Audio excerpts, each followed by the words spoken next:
입국에서 마약을 판매하고 있다라고 한다면 믿으시겠습니까? 그리고 필로폰, 엑스터시 같이 여러분들이 알고 계신 그 마약이 아니다 라고 한다면 믿으시겠습니까? 대체 이게 무슨 소린가 싶은 생각이 드실 텐데요. 자, 이번 시간에는 마약이 무엇이며 이러한 마약에는 어떤 것들이 있는지에 대해서 상세히 설명드리도록 하겠습니다.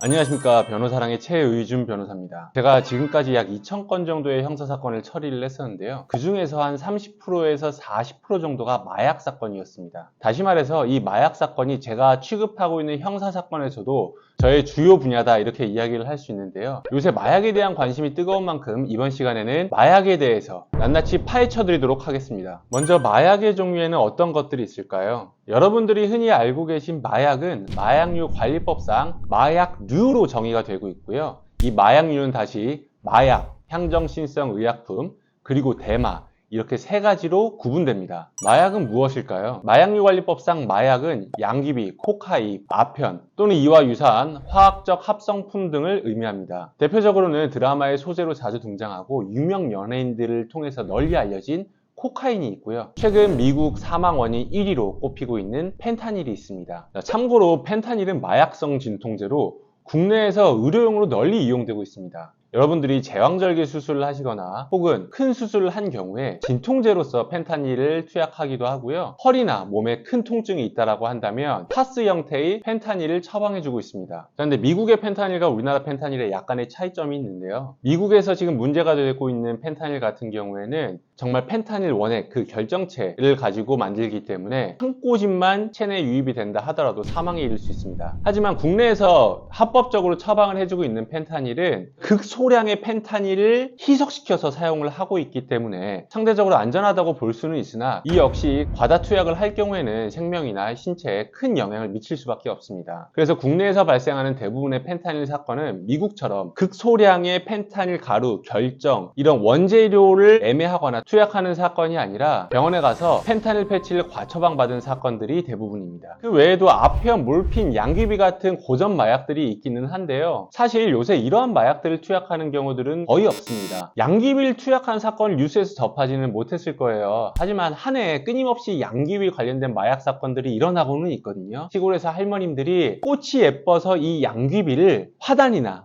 뒷뜰에다가 재배를 하시다가 마약 재배 사건으로 입건되어 조사를 받으시는 그런 어떤 웃지 못할 일들이 발생하고 있습니다. 다음으로는 향정신성 의약품입니다. 향정신성 의약품은 인간의 중추신경계에 작용하는 약물로 오남용할 경우 인체에 심각한 피해를 야기할 수 있는 물질입니다. 여러분이 흔히 마약으로 알고 계신 대부분의 마약류가 바로 이 향정신성 의약품에 속합니다. 향정신성 의약품, 이제 저희는 이걸 줄여가지고 보통 향정이라고 표현을 하는데요. 이 향정은 위험성과 중독성의 정도에 따라서 가나, 다라 이렇게 네 가지 항목으로 구분을 하고 있습니다. 위로 올라갈수록 환각효과 등의 약효가 강하고 부작용 발생 위험성이 높은 물질이라고 생각하시면 됩니다. 당연히 감옥으로 올라갈수록 처벌 수위도 올라갈 수밖에 없겠죠. 향정 중에서 가장 세고 처벌 수위도 높은 감옥의 대표 주자에는 누가 있을까요? 환각 효과가 필로폰의 무려 300배에 이른다는 LSD가 바로 향정 감옥에 속하고요. 브액, 허브, 합성대마라는 이름으로 널리 알려진 JWH018 역시 향정 감옥에 속하는 마약류입니다. 합성대마와 대마를 헷갈리는 분들이 많이 계시거든요. 합성 대마는 대마에서 추출한 물질을 가지고 새롭게 만든 합성 마약인데 이거는 대마가 아니라 향정 감옥에 속하게 됩니다. 따라서 대마와는 엄연히 다른 물질이고요. 처벌 수위 역시 크게 차이가 납니다. 대마 같은 경우에 내가 이걸 누군가에게 판매를 했거나 내가 누군가로부터 이 대마를 매수한 경우에 1년 이상의 징역형에 처하도록 규정이 되어 있는 반면에 합성 대마, 다시 얘기해서 이 향정 감옥을 매도하거나 매수한 경우에는 5년 이상의 징역형에 처하도록 규정이 되어 있습니다. 이 5년 이상이면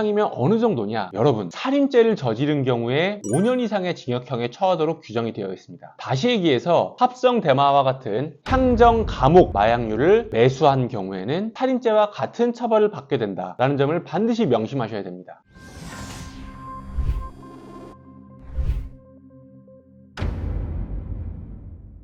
다음으로 향정 남옥의 대표 주자에는 누가 있을까요? 여러분들이 가장 많이 알고 계신 필로폰, 정확한 명칭은 메스암페타민인데요. 이 필로폰이 바로 향정 남옥의 대표 주자입니다. 마약류 사건의 대부분이 바로 이 필로폰과 관련된 사건들인데요. 최근에는 이 필로폰뿐만 아니라 젊은 층 사이에서 유행하고 있는 엑스터시, 케타민 등이 향정 남옥에 해당됩니다. 엑스터시는 조금 익숙하실 수도 있는데 케타민은 낯설은 분들이 계실 거예요. 케타민은 원래는 동물을 마취시키기 위한 약물이었습니다.